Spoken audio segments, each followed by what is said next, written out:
국제원자력기구 IAEA 사무총장이 일본에 도착했습니다. 오염수 방류 계획을 평가한 최종 보고서를 전달할 예정인데 일본은 봄에서 여름 사이 오염수를 내보낸다는 계획입니다. 윤석열 대통령이 반카르텔 정부를 강조하며 정치 성향에 따라 움직이는 이념 부처로 통일부와 교육부, 환경부, 문화체육관광부를 언급한 것으로 전해졌습니다. 대대적 인적 쇄신이 이어질 거라는 관측이 나옵니다. 6월 소비자 물가 상승률이 2.7%를 기록했습니다. 석유류 가격 하락의 영향인데 소비자 물가 상승률이 2%대로 떨어진 건 지난 2021년 9월 이후 21개월 만입니다. 지난달 경기 오산시에서 음주운전하다가 사망사고를 낸 운전자의 차량이 압수됐습니다. 음주운전 전력이 없는 초범의 차량 압수는 이번이 처음입니다. 중국이 반도체 생산의 핵심 원료인 갈륨과 게르마늄 수출을 제한하겠다고 밝혔습니다. 옐런 미 재무장관 방중 직전에 발표됐는데 미국의 대중국 반도체 규제에 대한 보복 성격으로 읽힙니다. 밤새 열대야가 끝나자 장마 전선이 북상하면서 서해안부터 장맛비가 내리기 시작했습니다. 내일까지 수도권과 충남, 호남 등에 최고 150mm 이상의 호우가 예보돼 주의가 필요합니다. 뉴스앤 이슈 잠시 뒤 본격적으로 시작합니다.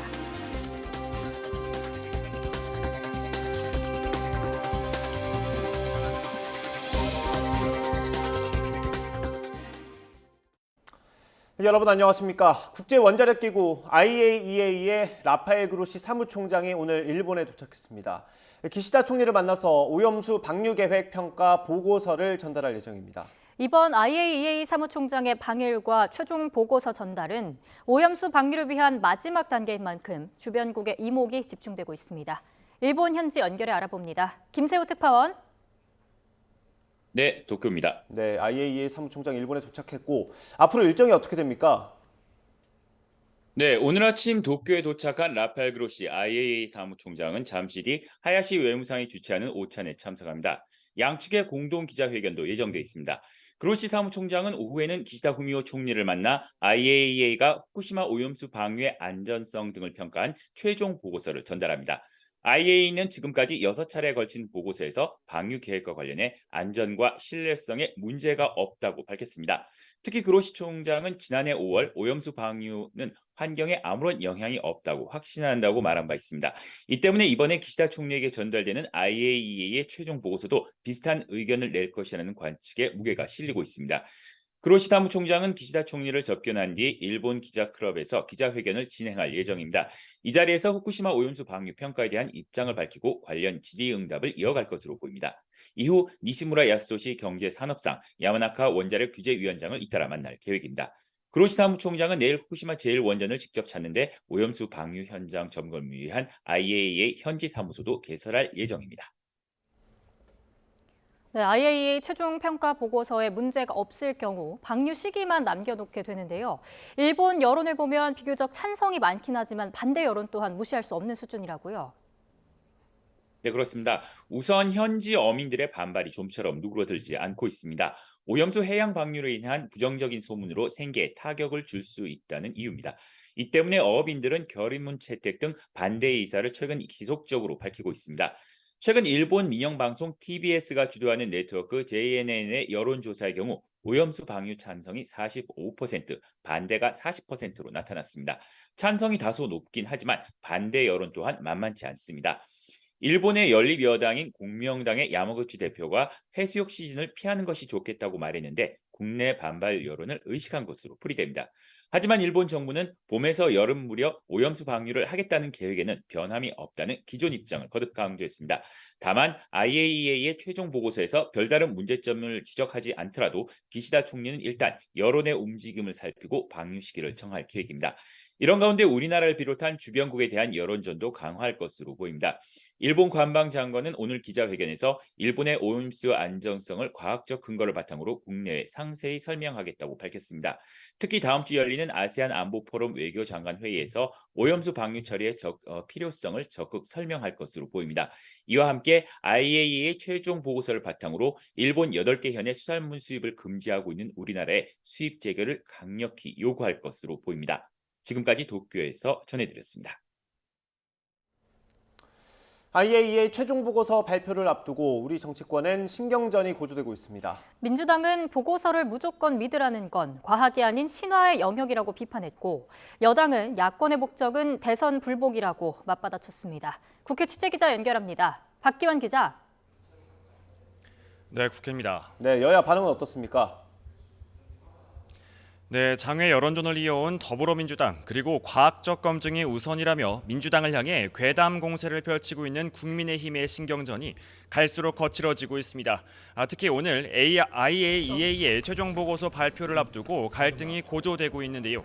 민주당은 일본으로부터 거액의 기여금을 받는 IAEA가 그것도 제한된 환경에서 조사한 결과는 믿을 수 없다는 입장입니다. 또 국민들을 향해 보고서 결과를 무조건 믿으라는 것은 과학이 아닌 신화의 영역이라고 쏘아붙였습니다. 들어보시겠습니다. 정부가 해야 될 일은 그 데이터를 제공하고 그 기준을 명확하게 공개하는 것입니다. 오늘 보고서의 발표로 과학적이다, 그 발표가 안전하다는 걸 믿으라고 하는 것은 과학이 아니라 신화의 영역입니다. 반면 국민의힘은 IAEA의 전문성을 뛰어넘는 기관이 있느냐며 종교재판의 맹목적 세계관 같다고 맹비난했습니다. 그러면서도 최종 보고서를 토대로 추가 검증하겠다며 후쿠시마산 수산물 수입은 국민이 안심할 때까지 절대 없을 것이라고 강조했습니다. 이어서 들어보시겠습니다. 마치 지동설을 주장했던 갈릴레이에게 유죄를 선고했던 중세 종교재판의 맹목적 세계관을 보는 것 같습니다.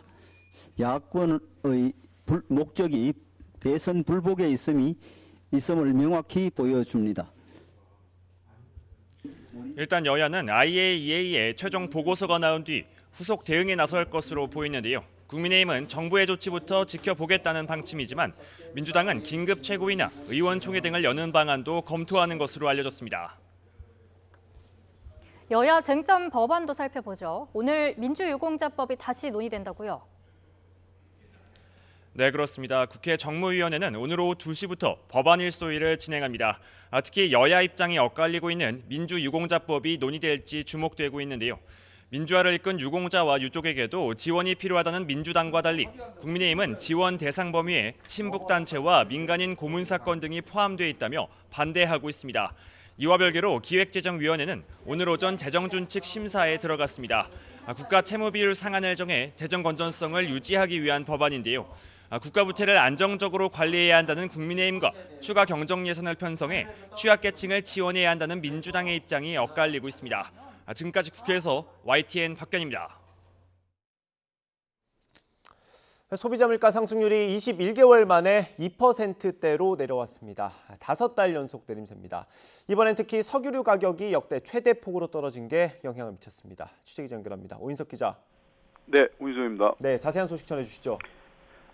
네, 통계청이 발표한 6월 소비자 물가 동향을 보면 지난달 소비자 물가는 1년 전 같은 달보다 2.7% 상승했습니다.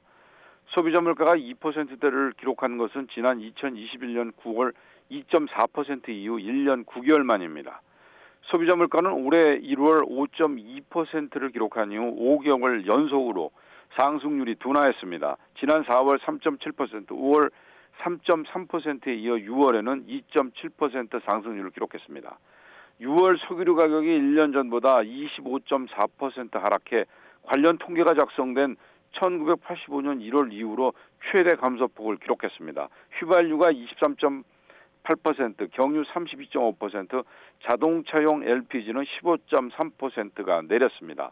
6월 축산물 가격도 4.9% 하락했는데 돼지고기가 7.2%, 국산 쇠고기는 5.1% 내렸습니다. 자주 구매하는 품목 위주로 구성돼 체감 물가에 가까운 생활 물가 지수 상승률도 2.3%로 떨어졌습니다. 생활 물가가 2%로 둔화한 것은 27개월 만에 처음입니다. 물가의 기조적 흐름을 보여주는 근원 물가인 농산물 석유류 제외 지수는 4.1% 올라 지난해 5월 이후 최저치를 기록했습니다. 6월 전기가스 수도는 25.9%가 올랐는데 전기요금 인상 등과 맞물려 20%대 오름세가 이어졌습니다.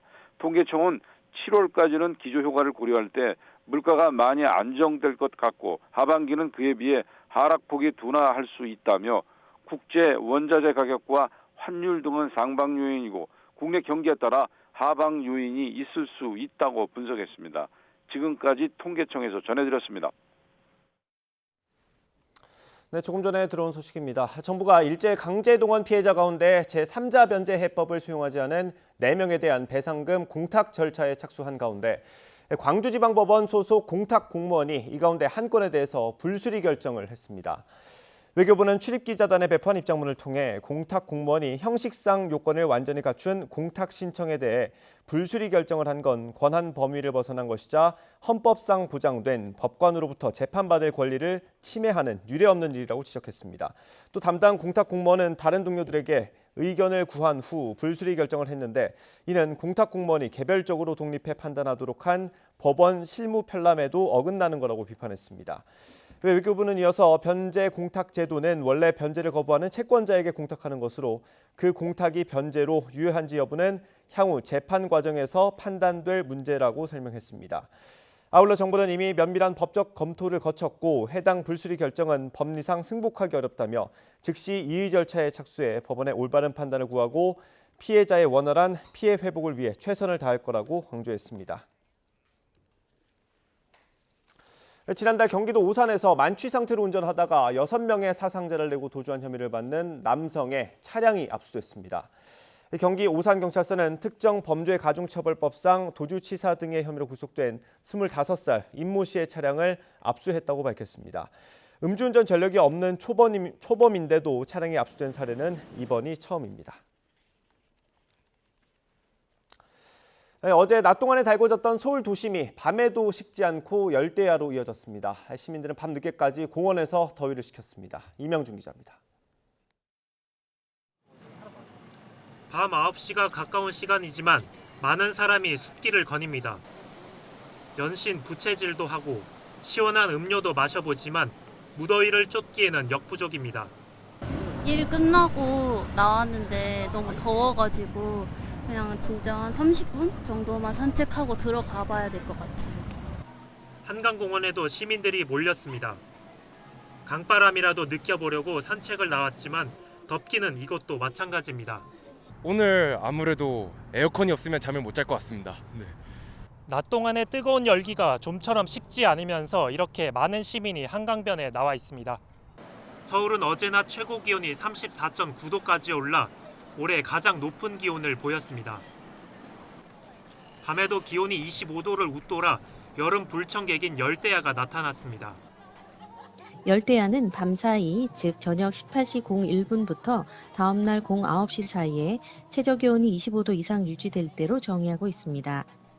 오늘은 전국에 다시 장맛비가 내리면서 폭염의 기세는 한풀 꺾일 것으로 보입니다. YTN 이명준입니다.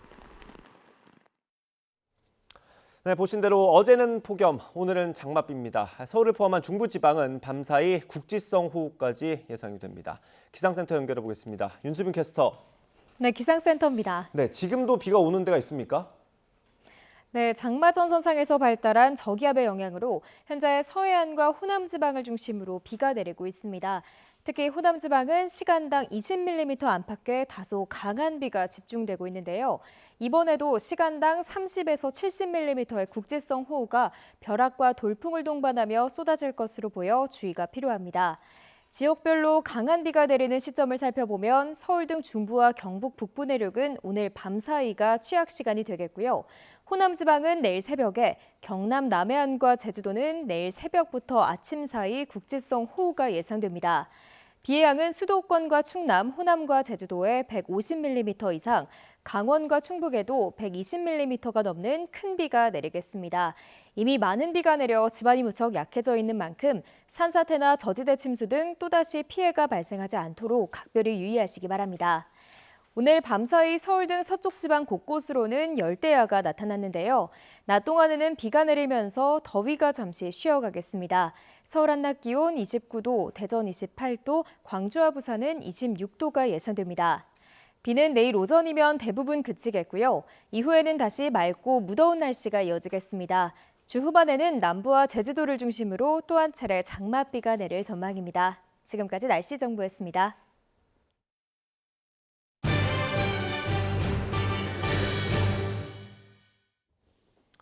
네, 정치권 이슈 짚어보겠습니다. 국민의힘 이용 의원, 민주당 전재수 의원 두 분과 함께합니다. 어서 오십시오. 네, 반갑습니다. 예.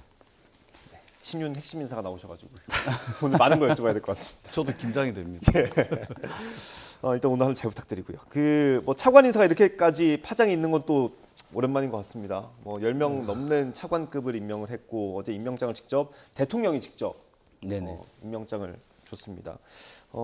그 얘기했던 것 중에 하나가 좀 눈에 띄는데 이념부처라는 표현을 쓰신 것 같아요. 대통령께서 이제 뭐 부처 4개 정도를 찝어가지고 뭐 통일부 포함해서 4개를 찝었는데 그건 어떤 의미로 받아들여야 됩니까? 이념에 따라 좌우된다, 이 부처들이. 네, 말씀하신 것 그대로 특정 이념의 정부가 들어서야 부서의 어떤 역할이 커진다는 생각을 가진 곳들이 굉장히 많다고 좀 판단이 돼요. 그래서 이렇게 좀 말씀하신 것 같고요. 그리고 단순히 어떤 조직의 확대 또는 이제 본인들의 영리나 이익만 몰두하는 이 행태, 그로 인해 조직 전체가 마비된 상황에 놓여 있는 곳들이 굉장히 있다고 좀 생각이 들고요. 지금 장차관 동시에 개각 단행이 된 곳이 통일부입니다. 네. 그래서 윤석열 정부가 통일 대북 라인을 한꺼번에 교체한 것은 정말 이 엄중한 국면이라는 인식이 밑바탕이 있는 것이라고 좀 다시 한번 좀 새기고 있고요. 그리고 통일부, 이 국가의 통일 정책을 다루는 조직입니다. 네. 어떻게 보면 금년도 예산도 1조 5천억 원의 규모이고요. 일반에게 2천억 원과 남북협력기금이 1조 3천억 원 정도에 편성되어 있습니다. 그런데 거기에 공무원 수만 600명이 넘는 방대한 조직인데요. 네. 이게 통일부 산하단체라고 하면 우리가 가장 잘 알고 있는 개성재단 이런 곳인데 이런 개성공단을 지원하는 조직인데 우리가 국민들께서 아시다시피 개성공단은 이미 2016년부터 지금까지 완전히 어떤 가동이 중단된 상황입니다. 그런데도 매년 80억 원의 어떤 규모의 혈세가 투입되고 그다음에 공단 가동할 당시 투입되던 예산이 90억 규모인데 특히 하는 일은 없다는 것입니다. 그래서 이 부분 어떤 지금 통일부는 북한에 쌀이나 돈 퍼주기 위한 하나의 어떤 지원단체이지 않을까. 그래서 이 부분을 간곡하게 대통령께서 좀 개편을 해야 되지 않을까라는 취지인 것 같습니다. 제가 어제 김병민 최고위원 나왔을 때도 여쭤봤는데 어떤 부처의 이름이 그 방향성을 좀 상징하는 거 아니겠습니까? 통일부의 이름을 바꾸는 것도 혹시 검토될 수 있을까요? 통일부의 이름을 바꾸는 것도 인수위 때 굉장히 좀 많이 논의된 부분인데요. 근데 이제 부처의 이름을 바꾸는 것에 있어서 좀 더 시간을 좀 두고서 좀 진행해야 되지 않을까. 정부조직법을 바꿔야 되는 거잖아요? 네, 그런 경우도 있죠. 그러면 어쨌든 뭐 다음 총선 이후에나 이제 검토해 볼 수 있는 일이긴 한데 이 대통령의 생각 어떻게 들으셨습니까? 이념 부처라는 거 아닙니까? 4개 부처가. 그다음에 지금 통일부라든지 지금 환경부, 문체부 뭐 등등에 대해서 그렇게 이제 대통령께서 말씀을 하셨는데 저는 무슨 말인지 잘 이해를 못 하겠습니다. 이런 경우가 많죠. 대통령께서 취임하신 지 근 1년 동안 자유라는 말씀을 많이 하시잖아요. 누구에게 어떤 자유인지 그 명확하게 설명하는 사람이 없습니다. 그다음에 또 최근에는 이제 카르텔 말씀 많이 하시는데 저는 이제 카르텔 말씀을 하시길래 공정거래법상 불법 행위에 해당하는 카르텔인 줄 알았습니다. 예를 들면은 동정업계의 기업들이 자신들의 기업 이윤을 극대화시키기 위해서 뭐 흔히 말하는 짬짬이 짬짬이 그러니까 담합을 하고 그리고 그것이 자유시장 경제를 말하자면 훼손하는 그렇게 해서 이제 시장 경제에 아주 큰 부담으로 작용하기 때문에 공정거래법상 어떤 부당행위 뭐 이런 걸로 이해를 했는데 지금 또 진행되는 거 보면 그런 것 같지도 않습니다. 그리고 최근에 또 이념부처라고 이야기를 합니다. 이념부처 정치에 따라서 이게 부처가 좌지우지되는 뭐 이렇게 말씀을 하시는데 자 그러면 당장 통일부만 예로 들어봅시다. 윤석열 대통령의 대학 2년 선배이고 윤석열 정권의 핵심 중에 핵심, 척근 중에 척근인 권영세 장관께서 가셔가지고 1년 이상을 통일부 장관을 했습니다. 이주호 장관은 어떻습니까? 사회부 총리로서 1년 동안 지금 교육부 장관을 하고 계세요. 그럼 뭐죠 이게? 그럼 이분들이 그럼 1년 동안 재임한 그 교육부, 그 통일부는 뭡니까? 저는 대통령께서 과연 이게 통일에 대한 남북 관계에 대한 또는 공교육 정상화에 대한 어떤 큰 그림을 그리고 이것을 국민들께 제시를 하고 그리고 공무원들을 설득과 동의의 과정을 거쳐가지고 국정 운영의 가장 강력한 동력으로서 관료 조직을 이용하는 것이 아니고 내가 지시했으니까 따라라.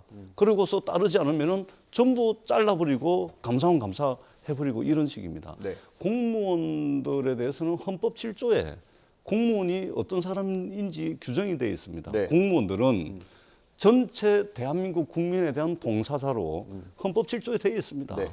이렇게 마음대로 이렇게 좌지우지할 수 있는 그런 것이 아니고 대통령이 5년마다 바뀔 때마다 안정적으로 뒷받침하는 관료 조직이라는 것은 굉장히 중요한 것이거든요. 그렇기 때문에 어떤 방향으로 나아간다 하더라도 동의와 설득의 과정은 있어야 됩니다. 그럼에도 불구하고 저항을 한다든지 복지부동을 한다든지 그럴 경우에는 대통령이 가지고 있는 고유한 인사권으로서 그것을 견제를 하면 되는 것이거든요. 예. 근데 이런 식으로 또 느닷없이 2년부터 얘가 나왔습니다. 저는 좀 이해하기 어려운 그런 대통령의 말씀이 아닌가 예. 그렇게 생각을 합니다. 그래서 이게 말씀하신 대통령의 인사권을 발동한 건지 아닌지는 잘 모르겠는데 일부 부처에서 1급 공무원들의 사표를 받았다고 알려지고 있습니다. 네네. 예, 이건 어떤 의미로 볼 수 있습니까? 이것은 전체적으로 대통령의 어떤 취지의 공무원들이 좀 어떤 일하지 않는 부분이라고 저는 확신을 하는 부분이 있는데요. 대통령께서 항상 얘기하시는 부분이 여러 가지 차원에서 얘기했지만은 이번 특히 얘기한 어떤 교육에 대한 어떤 이 카르텔 변화를 해야 된다라는 어떤 메시지를 전달했는데도 불구하고 교육부에서 움직임은 다소 더딘 부분이 분명히 있었던 부분입니다. 네. 예. 킬러 문항에 대해서도 분명히 말씀하셨는데 이 부분에서도 움직임이 없다는 뜻은 각 공무원에 대한 어떤 실장급, 국장급에 대한 이권 카르텔의 연관성이 있지 않을까라는 어떤 분명한 메시지를 좀 말씀드리고요. 예. 이거에 대해서 왜 공무원들이 현 정부 정책에 맞지 않게 움직임이 없고 그렇다면 움직임이 없다는 뜻은 곧 피해보는 것은 국민이거든요. 예. 이 교육에 대한 현실성을 대통령께서 강조하신 반면에 정부 공무원들은 움직임 없이 자기만의 어떤 영리이득을 취득하는 모습을 보고서 이 부분에 대해서는 1급 사표를 과감하게 그 말씀해 주시는 부분이 있는 것 같습니다. 그 제가 이용우 의원님 말씀의 취지는 제가 충분히 네네. 알겠습니다만 그럼에도 불구하고 저는 그 일하지 않는 공무원들에 대한 인사 조치, 적절한 조치다 이렇게 말씀을 하시는데 공무원 사회, 관료 조직의 혁신은 반드시 필요합니다. 네. 특히 관료 조직은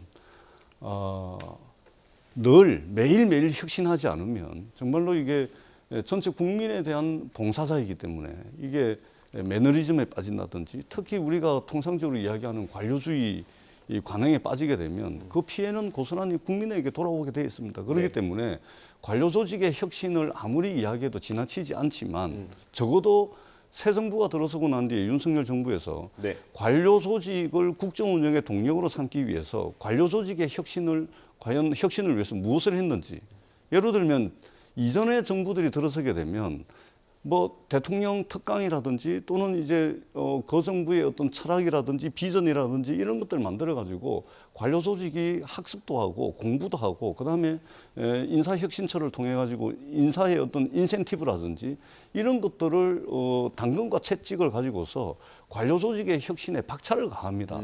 그렇게 해서 그러한 과정을 거쳐 가지고 관료 조직의 동의와 설득 과정을 거쳐 가지고 관료 조직의 지지를 받지 못하면 네. 국정 운영을 할 수가 없습니다. 그 과정을 거쳐서 국정 운영의 동력을 확보하는 거거든요. 근데 단순히 그런 과정 하나도 없이 네. 그냥 복지부동, 일하지 않는 관료. 더 중요하게는 지금 이권 카르텔에 공직자들이 연루됐을 가능성이 있다. 네. 이 말씀을 하시는데 굉장히 위험하신 말씀이에요. 100만 관료 조직이 일부 그럴 수가 있겠죠. 불법적인 행태 또는 어떤 특정 이익단체와 결탁이 되어 있을 수가 있겠죠. 그런데 이런 말씀은 전체 관료 조직을 잠재적 범죄 집단으로 취급하는 겁니다. 그렇기 때문에 굉장히 위험하다는 말씀을 드리고 그리고 대통령의 이런 인식이 여전히 검찰총장 때 범죄자 잡는 거기에 이제 몰두했던 그런 인식에서 벗어나고 있지 못한 거 아니냐 이런 이제 생각이 들고 예. 대통령께서는 조금 더 큰 차원에서 방향과 그림을 제시를 하고 예. 그렇게 나가는 것이 맞지 이렇게 이게 말하자면 그냥 뭐 탈탈 털고 때려잡는 식으로 이래가지고요. 요즘 어떤 세상입니까? 이래가지고 국가 경력의 동력이 확보되겠습니까? 국정 운영의 성과가 나오겠습니까? 굉장히 우려스럽다라는 말씀을 드리지 않을 수가 없습니다. 예. 뭐 잠재적 범죄 집단으로 보는 거다 이런 비판과 함께요. 운동을 또 많이 하시지 않았습니까? 네네. 오랫동안. 저희가 네. 운동할 때도 성적이 안 나올 때 채찍질만 한다고 잘 나오는 건 아니잖아요. 네네. 뭐 좀 휴식도 주고 휴가도 주고 해야 좀 성적이 오르지 않습니까? 네네. 그렇게 좀 비교를 해보면 어떻습니까? 저는 이렇습니다. 이게 쉽게 얘기해서 정부가 이제 바뀌었고 정부에 대한 어떤 정책, 미래에 대한 방향, 어떤 계획 이런 것들을 대통령께서 추진하는 과정에 있어서 전적으로 정부 부처의 공무원들이 활발하게 움직여줘야 된다고 저는 생각을 해요. 예. 근데 아직까지 정부가 바뀌지 않았나라는 생각이 의심될 정도로 저도 국회에서 그런 것도 많이 느끼거든요. 그런 걸 보면은 어떤 우리 대통령께서 항상 늘 하시는 말씀이 있습니다. 어떤 표에 의식하지 않겠다. 어떤 자신만의 우리 국민들을 위해서 개혁을 위해서 앞장서겠다는 말씀을 하셨거든요. 네. 그렇기 때문에 저는 이번 어떤 개각의 인사 부분에서 정말로 절제적의 어떤 선택이라고 저는 판단할 수 있습니다. 예, 알겠습니다. 제가 한 말씀만 더 드리자면 공직 사회도 상당히 혼란스러울 것 같습니다. 왜 그러냐면 지난 윤석열 정부 1년 한번 보십시오. 지난번에 노동개혁 로드맵을 노동부 장관이 발표를 했습니다. 그 다음 날 대통령실에서 이거 노동부의 의견이지 우리하고 조율돼서 발표한 거 아니다. 그 다음 날 바로 뒤집어 엎어버립니다. 네. 자, 69시간 노동시간 근로시간 단축제도 마찬가지입니다. 만 5세 아동들의 취약 문제도 뒤집어 엎어버립니다. 이번에 물수능, 불수능도 마찬가지죠. 대입국장을 해고시켜버리고 교육과정평가원장을 해임시켜버립니다. 그러고서 감사원을 동원해가지고 감사를 해버립니다. 공직사회에서는 요즘 어떤 이야기가 나오냐면 저도 아는 사람들이 많지 않습니까? 예. 이거는 뼈 빠지게 밤새워가지고 안을 만들고 대통령실하고 다 조율을 해가지고 해놨는데 대통령 한마디에 그냥 다 뒤집어 엎어진다는 겁니다. 아니 일을 해봤자 언제 어디서 뒤집어 엎어질지 모르는데 이 일하면 뭐하냐. 예. 이런 겁니다. 이런 혼선이 있는 거거든요. 이런 혼선을 막으려면 예를 들면 사교육비를 줄이고 그러려면 공교육을 정상화해야 되는데 그러면은 윤석열 정부의 공교육 방향이 뭐냐? 그러면은 특목고는 어떻게 할 거냐? 자사고는 어떻게 할 거냐? 영재학교는 어떻게 할 거냐? 존치하면서 공교육 정상화시킬 수 있냐? 말하자면 이런 큰 틀의 방향을 제시를 해주면 이 관료사회에서 방향이 이렇게 가는구나. 네. 그래가지고 말하자면 일을 하게 되는 거거든요. 근데 그런 과정 없이 해봐라 해놓고 그 해가지고 발표하면 그건 너희들 생각이다. 이래버리고 엎어버리니까 네. 관료사회와 공직사회가 지금 혼란스러워가지고 네. 지금 이게 거의 환장할 일이라는 거예요, 지금. 그렇기 알겠습니다. 때문에 이러한 과정들을 좀 대통령실에서 거쳐야 된다. 이 네. 말씀을 드리겠습니다. 알겠습니다. 다시 인사 얘기로 돌아와가지고요. 차관 중에 가장 스포트라이트를 많이 받은 게 장미란 차관 아니겠습니까? 네네. 선수촌에서 같이 생활하셨다고 그래가지고. 네, 같이 생활했습니다. 혹시 추천을 하셨습니까? 뭐 추천한 건 아닙니다. 예, 네. 그렇습니까? 네네. 추천할 인사 중에 한 명 정도 있긴 했습니까? 어떻습니까? 없었습니다, 저는. 그렇습니다. 네네. 이 선수 출신이 차관에 임명이 된 걸 두고 야당 일각이라고 해야겠죠? 예, 일각에서 비판이 좀 있습니다. 예. 네, 뭐 야당 일각이라고 얘기하는데 저희가 뭐 안민석 의원이 얘기한 거를 좀 알고 있습니다. 어제도 제가 페이스북에 메시지를 좀 냈는데요. 네. 안민석 의원도 어떻게 보면 체육인 출신이거든요. 그렇습니까? 체육학과를 나왔고 전공을 했고 예. 또는 이제 체육학과 교수의 출신입니다. 근데 그런 분이 체육 인사를 두고 자질의 어떤 운운하는 게 쉽게 자기 얼굴 자기 침뱉기 아닙니까? 그렇게 봤고요. 정작 안민석 의원은 우리 체육 발전을 위해서 뭘 했는가라고 다시 한번 제가 재묻고 싶습니다. 예. 근데 국민 대다수는 안민석 의원이 한 일이라고는 있던 공익 제보 또는 이 윤주 옆에서 사기극 펼치게 해주고 최순실 재산이 400조라는 어떤 이 허무맹랑한 네. 이런 소리만 해대는 이런 그 의원으로만 생각하고 있거든요. 근데 저는 장미란 이 차관하고의 같이 진전 선촌에서 네. 생활도 해보고 그리고 같이 겪어봤는데 우리 역도 영웅이 우리 체육과 관광 분야에서 발전시키겠다는 어떤 그런 포부를 가지고 이제 시작한 만큼 어떤 우리 국회에서도 좀 환영해주고 좀 응원해줘야 되지 않을까 생각해요. 근데 무조건 비판적인 목소리만 낸다고 해서 그게 사실 좋은 것만은 저는 아니라고 좀 판단됩니다. 네. 그 장미란 그 차관이 했던 것들을 보면은 실제로 유소년 체육 사업들을 비롯해가지고 체육 복지 분야에 대한 학위 논문도 쓰고 이런 지금 교수였으니까요. 그럼요. 이런 전공 분야에서 굉장히 특출나게 뛰어난 부분이 있거든요. 이런 부분 어떻게 보면 상당하게 발전할 수 있는 하나의 계기가 좀 되지 않을까라고 예. 판단됩니다. 알겠습니다. 첨언을 좀 하시겠습니까? 예, 아니 저는 장미란 차관이 잘할 거라고 봅니다. 그리고 저는 상당히 기대를 하고요. 그 야당 일각의 그 비판은 온당하지 못합니다. 예. 예, 왜 그러냐면 이렇게 한번 비교를 해볼까요? 국회의원들 중에 건축공학과 출신들이 있습니다. 체육학과 출신이 있어요. 네. 영문과 출신도 있고 환경공학과 출신도 있고 역사학과 출신도 있습니다. 네. 아니 건축공학과 출신이 뭔 정치를 한다고 국회의원 합니까? 이런 비판이 온당한가요? 더더구나 장민환 선수는 선수 출신으로서 말하자면 체육 행정을 말하자면 다 겪은 사람입니다. 네. 그러니까 문체부 2차관이면 체육이거든요. 네. 그렇기 때문에 누구보다도 몸으로 체육 행정을 겪은 사람이고 그 불합리한 것들이 있다면 몸으로 겪은 사람입니다. 이제는 몸으로 겪고 경험한 것들을 말하자면 체육 행정의 수장으로서 저는 충분히 개선시킬 수 있다. 그렇기 때문에 윤석열 대통령이 싫고 윤석열 정부를 비판하다 보니까 그 정부의 차관조차도 같이 비판해서는 안 됩니다. 잘할 수 있도록 응원하고 저는 전문가의 오류에 빠지지 않아야 된다는 생각을 늘 하고 있는데 저는 저 장민환 차관 저는 잘할 거라고 보고 있고 저는 응원합니다. 예, 알겠습니다. 혹시 장관까지 임명을 하는 건 좀 무리였을까요? 글쎄요, 그 부분 생각지도 못한 부분인데. 저도 그냥 상상을 한번 해봤습니다. 저는 개인적으로 차관보다는 장관으로 그냥 하는 왜 그러냐면 사실 우리가 윤석열 정부의 인사를 통해서 무슨 감동이랄까, 뭔가 좀 파격이랄까, 또는 뭔가 좀 어떤 미래지향적 이런 인사를 보지를 못했습니다. 그렇지 않습니까? 네. 그런 측면에서 장민환 선수를 만약에 문체부 장관으로 했다. 그러면은 이제 문화 관광 쪽은 잘 모르면 차관의 보필을 받으면 되니까 보살을 받으면 되니까 저는 차라리 이게 장관으로 했으면 오히려 윤석열 정부가 지금 검사 중심의 인사다 또는 거구 인사다 이런 비판을 조금 덜 받지 않았을까 저는 그렇게 생각합니다. 저는 간단하게 다시 한번 좀 말씀드리면은 우리 이용 의원님 같은 분도 나중에 장관 자리 비워놔야 또 가실 수 있으니까 그런 건 아닌 것 같고요. 이 장관이라는 자리는 피할 수 없는 것이 이제 인사청문회라고 저는 생각을 해요. 근데 여소야대의 우리 국면에서 보면은 일단은 장관직은 인사청문회, 어떻게 보면은 인사청문회 자리가 그 사람의 어떤 자질, 그다음에 능력, 그다음에 책임감에 대한 어떤 부여된 어떤 그런 장소인데 요즘에 어떤 국회 인사청문회 자리는 그냥 신상털기의 어떤 급급한 자리이지 않을까라는 생각을 해서 오히려 우리 장민환 차관의 장관보다는 차관으로서 실무 경력을 좀 더 하는 게 훨씬 더 낫다고 판단을 하신 것 같습니다. 알겠습니다. 이번 개각 발표 전후로 대북 관련 정책을 둘러싸고 좀 공방이 있죠. 통일부 장관 지명자에 대한 어떤 과거 발언도 마찬가지고요. 대통령의 발언도 마찬가지고요.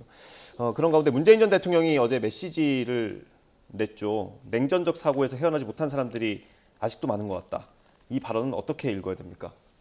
저는 일단 냉전이 대한민국의 현재와 미래에 치명적입니다. 냉전은. 일단 첫 번째는 군사 안보적 측면에서 치명적입니다.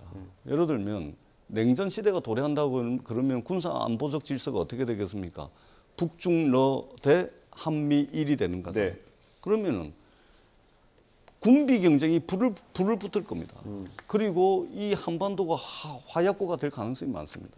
그렇기 때문에 이 냉전 질서는 한반도의 운명, 대한민국의 운명에 치명적인 말하자면 상처를 줄 수 있는 것이기 때문에 냉전은 안 됩니다. 두 번째는 경제적 측면인데요. 우리는 러시아든 중국이든 뭐 어디든 물건을 팔아먹어야 됩니다. 수출을 가지고 먹고 사는 나라이기 때문에 만약에 냉전 질서가 도래를 하게 되면 말하자면 중국, 러시아 이런 데 물건 팔아먹을 수가 없습니다.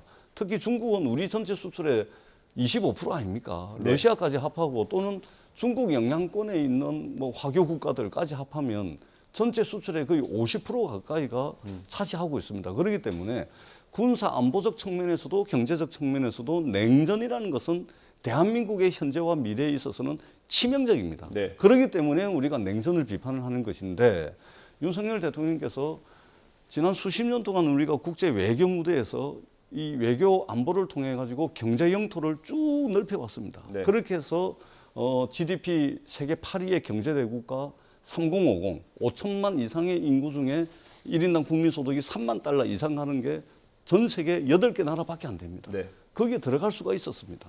그런데 지금 윤석열 대통령께서 말하자면 가치동맹이라고 이야기하는 냉전적 사고거든요. 가치동맹. 여기 이러한 사고에 기반을 한 외교를 하다 보니까 우리의 경제 영토도 줄게 되고 한반도에 어떤 전쟁이 일어날 가능성도 있고 북한이 맨날 미사일 쏘아대고 이런 네. 이제 군비 경쟁이라든지 이런 이제 일들이 생겨나는 겁니다. 그렇기 때문에 이러한 측면에서 냉정적 사고의 어떤 위험이랄까 예. 이런 부분들을 지적을 한 것이다. 예. 저는 그렇게 이해를 하고 있습니다. 반박 듣겠습니다. 저는 이 냉정적 사고 이런 단어가 문재인 대통령의 인식 자체가 너무 과거의 어떤 운동권 사고 방식에 갇혀 있지 않았나라는 생각을 좀 들고요. 정말 지난 정부 5년 동안 우리가 엄중하게 변하고 있는 국제사회의 변화를 놓쳤던 어떤 시기라고 저는 생각을 합니다. 네. 국제사회는 이미 지난 2017년도 그다음 미국과 서양 어떤 제조업 기업과의 이 탈중국 현상이 가속화되면서 이런 중국 또 러시아를 중심으로 하는 사회주의의 어떤 국가와 미국을 중심으로 하는 이 자유민주주의 진영 간의 대립구도가 형성이 되고 있었습니다. 예.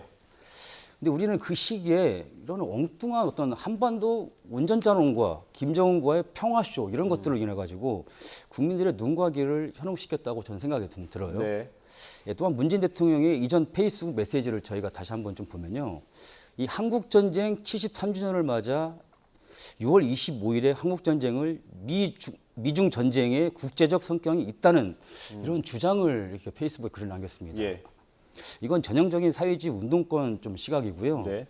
미 제국주의의 침략에 대한 우리 민족끼리의 자주성을 높이자 또는 항미의 원조 전쟁을 주장하던 공산권 세력들의 입장을 대변하고 네.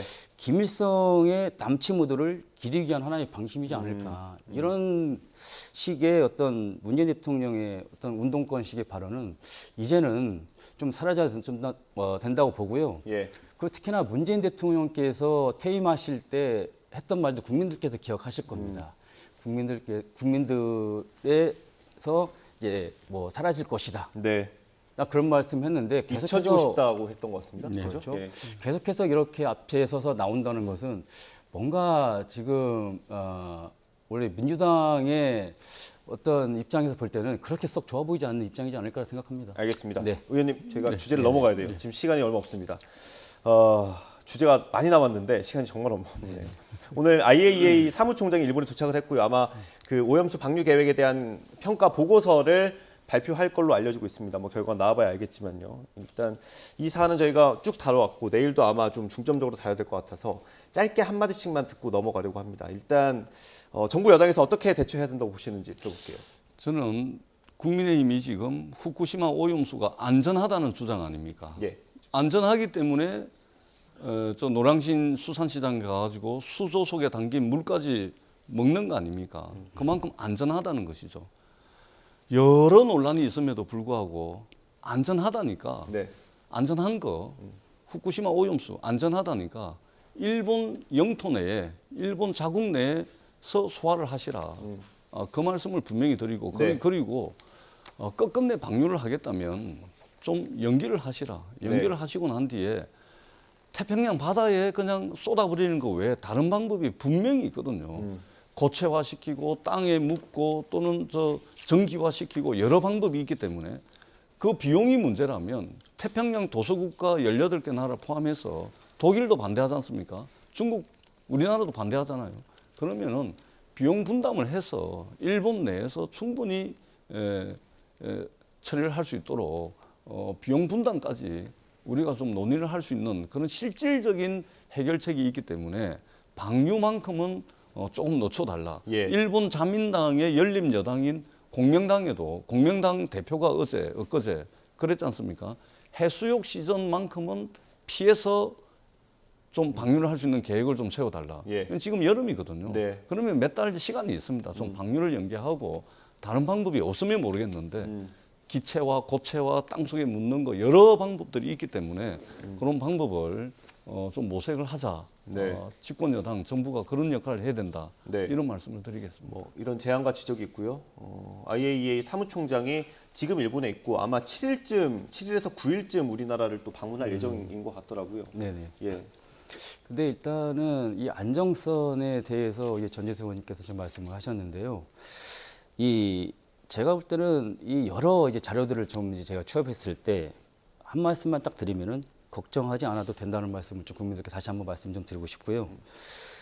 이 첫 번째 팩트가 뭐냐면은 2011년도 원전 사고 이후에 그 처리 시설도 없이 생산되었던 오염수를 하루에 300톤씩 몇 개월 동안 또는 몇 년간 그대로 바다로 방류를 했거든요. 예. 근데 그 당시에는 우리나라에서 영향은 없었고 지금 후쿠시마에 있는 오염수의 어떤 방사선의 양의 그 당시 배출량의 지금 거의 10,000분의 1 이 수준도 좀 되지 않는 상황입니다. 그것도 30년에 걸쳐서 천천히 방류한다는 거거든요. 그리고 제가 전적으로 생각했을 때 이 방사능은 어찌됐건 이 과학에 저희가 준수해야 된다고 봅니다. 네. 마시냐 마시지 말아야 되냐 마셔도 되냐 아니면 마셔도 안 된다 이런 문제보다는 과학적 근거에 의해서 수준 이하냐 수준 이상이냐 그것을 보고 판단해야 되지 않을까 생각합니다. 예. 제가 죄송한데 우리 이용 의원님 그러면요. 네. 우리 이용 의원님께서 안전하니까 걱정하지 않아도 된다. 네. 좋습니다. 그러면 안전하니까 걱정하지 않아도 되면 일본이 태평양 바다에 버리지 말고요. 일본 자국 내에서 농업용수로 쓰시든 공업용수로 쓰시든 아니면 일본 자국 내를 흐르고 있는 강물에 뿌리든 그렇게 하는 게 맞지 않겠습니까? 왜 이 난리를 치면서 태평양 도서국가들 18개 독일도 해양부 장관이 반대하지 않습니까? 중국, 한국 다 반대하지 않습니까?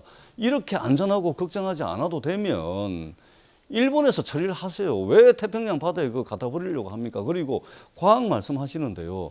1986년도에 체르노빌 원전 사고 나고 난 뒤에 지금 37년이 흘렀습니다. 37년 동안 37년이라는 세월이 흘렀음에도 불구하고 체르노빌 근처 반경 30km 안에는 여전히 지금도 출입 금지입니다. 그리고 자연 생태계에 미치는 영향과 인체에 미치는 영향에 대해서 여전히 37년이 지난 체르노빌 원전 영향에 대해서 연구 중입니다.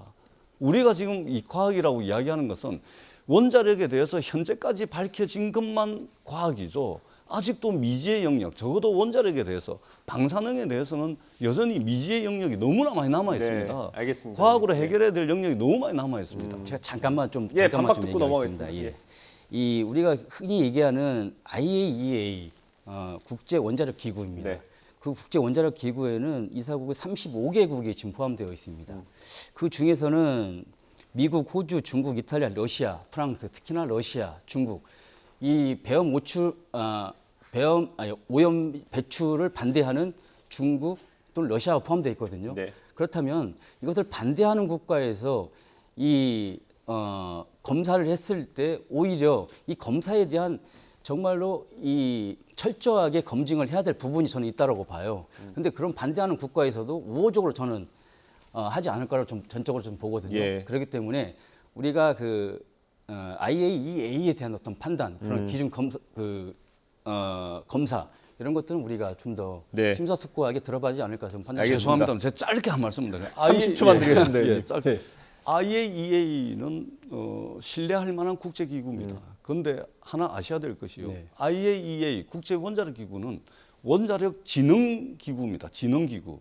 우리가 지금 후쿠시마 오염수에 대해서 문제 제기하는 것은 이것이 방류됐을 때 해양 생태계에 어떤 영향을 미칠지, 이것이 방사능이 피폭이 돼가지고 축적이 됐을 때 인체에 어떤 영향을 미칠지 이걸 이야기하는 겁니다. IAEA는 국제 원자력 진흥기구고요. 우리는 지금 해양 생태계와 인체에 미칠 영향을 이야기하는 겁니다.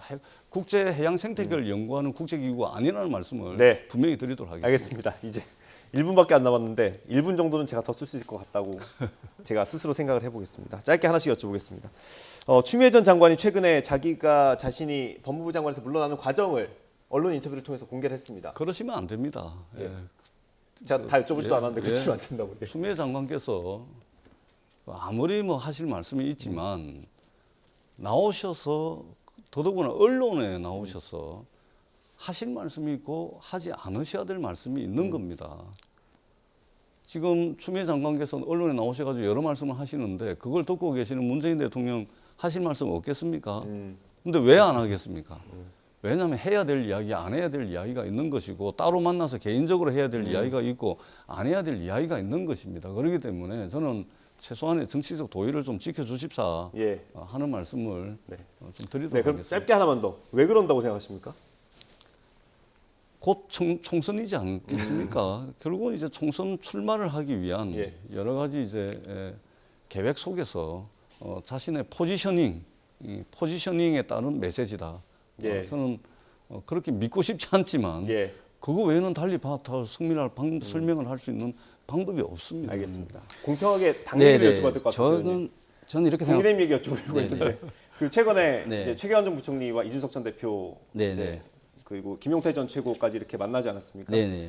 그게 언론 취재를 통해서 나오긴 했지만 어쨌든 공개된 공간에 이긴 의원, 도의원이 사진을 올리면서 알려진 거 아닙니까? 네네. 그걸 만나고 네. 공개되는 과정 어떻게 판단하십니까?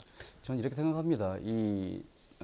아까 이제 전재수 의원님께서 말씀하셨는데 추미애 장관이 그런 이제 발언을 두고서 어찌됐건 이 팩트가 법무부 장관 인사권은 대통령한테 있습니다. 대통령이 지시하거나 얘기하지 않는 이상은 계속 법무부 장관 임무 수행을 할 수가 있어요. 네. 예. 그런 것처럼 저는 이번에 그 당 내에서 굉장히 좀 우려되는 부분이 이런 것이거든요. 우리 당이 과거 어떤 친이, 친박, 또 공천 파동으로 민주당 선거에서 패배했어요. 예. 총련 1년이 채 남지 않았거든요. 최경환 부총리 마찬가지로 굉장히 친박이라고 좀 되고 있고요. 네. 그분들이 정작 이제 내년 총선에서 나왔을 때 과연 국민들의 인식이 어떻게 될 건지 다시 한번 우리가 생각을 해보고 마지막으로 제가 말씀드리고 싶은 거는 우리 윤석열 대통령께서 신년 인터뷰에서 내년 총선에서 지면은 식물 대통령이 된다는 말씀을 하셨거든요. 그만큼의 어떤 내년 총선에서의 중요한 것이라고 인식을 만약에 시킨 것 같아요. 예. 그렇기 때문에 물론 이제 최경환 부총리에 대해서 총선 출마는 본인의 어떤 선택일 수 있겠지만은 우리 당의 미래나 어떤 국가적인 미래 차원에서는 전적으로 상황을 염두에 두고서 판단을 해야 되지 않을까 생각합니다. 알겠습니다. 이게 의도했든 의도하지 않았든 이런 프레임이 씌워지는 것 자체가 좀 우려스럽다는 네네. 말씀으로 이해를 하겠습니다.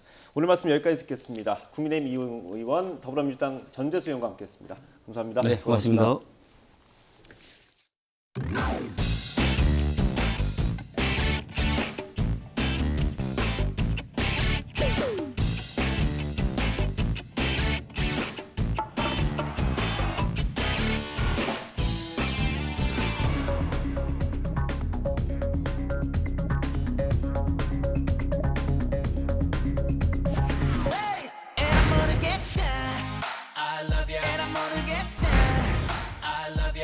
안녕히 계세요, 여러분.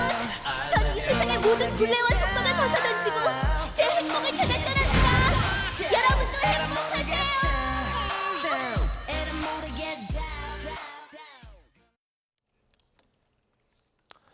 설탕이 들어가지 않는 제로 상품의 단맛을 살리려고 넣어주는 인공 감미료 아스파탐 많이 들어보셨을 겁니다. 최근에 국제암연구소가 이 아스파탐의 발암 가능 물질 지정을 검토하면서 우려가 커지고 있습니다. 이게 얼마나 위한 건지 전문가에게 직접 물어봤습니다. 단맛이 강해서 아주 소량만 첨가하기 때문에 공포감을 느껴야 할 수준은 아니라고 말했습니다. 다만 지나친 가공식품 사용에 대한 경고로는 받아들여야 한다고 조언했습니다. 직접 들어보겠습니다.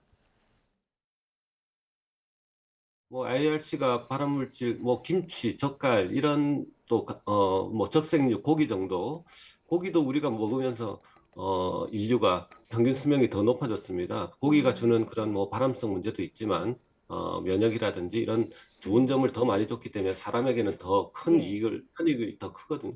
그런 식으로 아스파탐도 덕이 훨씬 더 실보다 크다 이런 생각으로 포지티브하게 그냥 이제 소비자들에게 알리면서 계속 썼으면 좋겠는데 몇몇 얌체 이제 기업들이 선제적으로 대체한다라든지 우리는 아스파탐을 쓰지 않는다는 이러해서 더더욱 소비자들을 공포에 몰아넣고 있는 게 아닌가. 이번 아스파탐의 이비군 분류는 설탕보다 강한 그런 감미료의 단맛을 탐닉하지 마라. 예. 그리고 지나치게 감미료가 많이 든 가공식품에 의존하는 소비자의 행동에 제동을 거는 그런 WHO의 경고다. 네, 논란이 되는 성분이 하나 더 있습니다. 환경부가 목양에 쓰이는 한 살충제 성분이 안전한지 다시 검증하기로 했습니다. 최근 유럽연합에서 이 물질을 쓰지 못하게 했기 때문입니다. 화면으로 보겠습니다. 네, 바로 어젯밤에도 사용한 분들 있을 겁니다. 여름철 대표적인 불청객 모기. 잘 때도 귓가에서 괴롭히는 모기를 상대하기 위해 모기향으로 대비하는 경우 많으실 겁니다. 야외에 있을 때는 효과를 최대한 높인다고 모기향에 최대한 붙어봤던 경험도 있으실 겁니다. 여기에 알레트린이라는 성분이 사용됩니다. 불을 붙여서 쓰는 건 대부분 그렇고요. 전기로 쓰는 건 일부만 해당합니다. 1949년에 개발된 살충제 성분인데 우리나라만 쓰는 건 아니고 미국이나 호주도 활용합니다.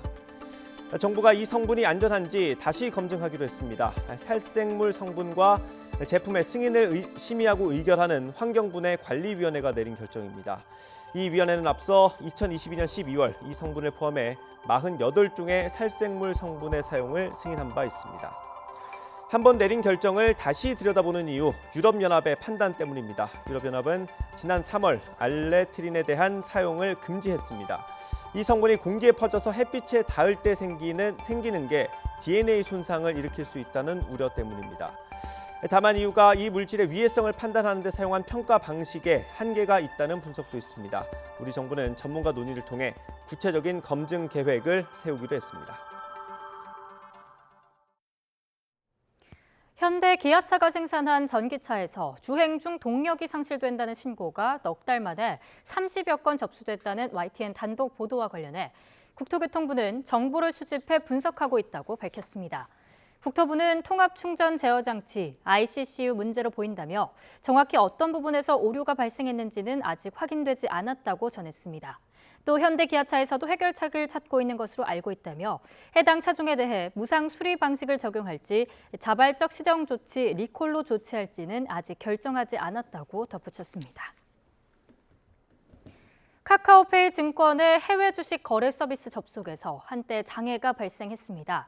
카카오페이 증권은 어젯밤 10시 반부터 11시 10분까지 40분가량 카카오페이 증권 모바일 트레이딩 서비스의 해외 주식 거래 서비스 접속이 지연된 것에 대해 사과하고 오는 10일까지 신청을 받아 보상할 계획이라고 밝혔습니다. 금융감독원이 카카오페이의 불법 지원금 수수 의혹과 관련해 위법 사실을 확인하고 경찰에 수사를 의뢰했습니다. 금감원은 수시 검사에서 카카오페이는 부가가치 통신망시인 나이스 정보통신으로부터 가맹점 우회 지원을 통해 불법 지원금을 받은 혐의를 포착했습니다. 오늘 새벽 충북 청주에 있는 교차로에서 버스와 승용차가 충돌하면서 승용차에 타고 있던 30대 여성이 크게 다쳤습니다. 인천공항 고속도로에서는 청소차가 옆으로 넘어지면서 퇴근길에 극심한 차량 정체가 빚어졌습니다. 김태민 기자의 보도입니다. 승용차가 형체를 알아볼 수 없을 정도로 파손됐습니다. 오늘 0시 20분쯤 충북 청주의 전멸신호 교차로에서 버스와 승용차가 충돌했습니다. 이 사고로 승용차에 타고 있던 동승자 30대 여성이 심정지 상태로 병원으로 옮겨졌습니다. 승용차 운전자도 중상을 입었고 버스 승객 2명도 다쳤습니다.